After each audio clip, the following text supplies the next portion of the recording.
আমার ভাইয়েরা, আমি হাদিসটা শুনিয়ে দিই। আন আবি হুরায়রা রাদিয়াল্লাহু তাআলা আনহু قال قال رسول الله صلى الله عليه وسلم من صام رمضان إيمانا واحتسابا غفر له ما تقدم من ذنبه ومن قام رمضان إيمانا واحتسابا غفر له ما تقدم من ذنبه ومن قام ليلة القدر إيمانا واحتسابا غفر له ما تقدم من ذنبه উঁচু আওয়াজে বলুন সুবহানাল্লাহ। আমার ভাইয়েরা, আমার নবী সরকারে মদিনা, সবাই বলুন সাল্লাল্লাহু আলাইহি ওয়াসাল্লাম ইরশাদ করেছেন। আবু হুরায়রা রাদিয়াল্লাহু তাআলা আনহু হতে বর্ণিত, আমার নবী ইরশাদ করেছেন, মান সামা রমাদানা ঈমানান ওয়া ইহতিসাবান গুফিরা লাহু মা তাকদ্দামা মিন যামবিহি। আমার ভাইয়েরা, আমার নবী বলেন, মান সামা রমাদানা, যে ব্যক্তি রমজান মাসে রোজা রাখবে, কি রাখবে? কথা বলুন, কি রাখবে? রোজা রাখবে। রমজান মাসে রোজা রাখবে ঈমানান, ঈমানের সহিত, অর্থাৎ কোনো বান্দা ঈমানের সাথে রমজানের রোজাগুলো রাখবে। ওয়াহতিসাবান, ইহতিসাবের সাথে, অর্থাৎ সওয়াবের নিয়তে, আল্লাহ আমি তোমাকে পাওয়ার জন্য রোজাগুলো রাখছি, আল্লাহ কাউকে দেখানোর জন্য নয়, আল্লাহ তোমার ভয়ে আমি রোজাগুলো রাখছি।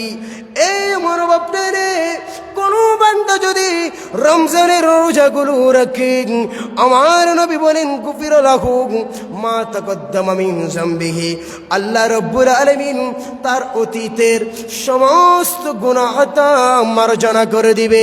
উচ্চ আওয়াজে বলুন সুবহানাল্লাহ। আহা, অতীতের সমস্ত গুনাহ কি করে দিবেন? অর্থাৎ আগের সমস্ত গুনাহ আল্লাহ রাব্বুল আলামিন আপনাকে মাফ করে দিবেন। সুবহানাল্লাহ বলুন। রোজা রাখলে কি ফায়দা বুঝতেছেন? এরপরে আসুন নেক্সট জুজ, ওয়ামান কামা রমাদানা ঈমানান ওয়া ইহতিসাবান গুফিরা লাহু মা তাকদ্দামা মিন যামবিহি।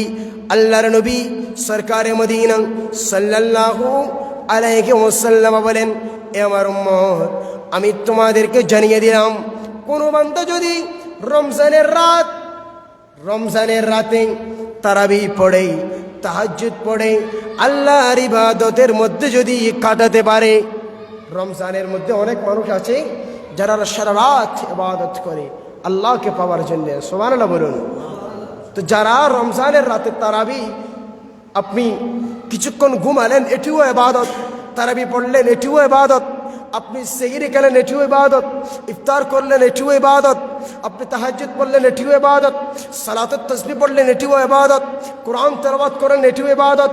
হাদিস শরীফ পড়লেন, এটিও ইবাদত। তাসবিহ পড়লেন, এটিও ইবাদত। তাহলিল পড়লেন, এটিও ইবাদত। সব কিছু হলো ইবাদত। তো আমার নবী বলে দিলেন, কোনো বান্দা যদি রমজানের রাতে ইবাদতের মাধ্যমে অতিবাহিত করতে পারে, সেই বান্দার কি ফজিলত, সেটিও আমরা হাদিস থেকে জানবো।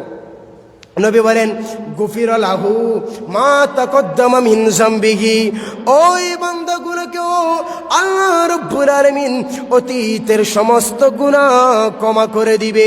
উচ্চ আওয়াজে বলুন সুবহানাল্লাহ। আল্লাহু আকবার। এরপরে নেক্সট জুস, ওয়ামান কামা লাইলাতুল কদরি ঈমানান ওয়া ইহতিসাবান গুফিরা লাহু মা তাকদ্দামা মিন যামবিহি।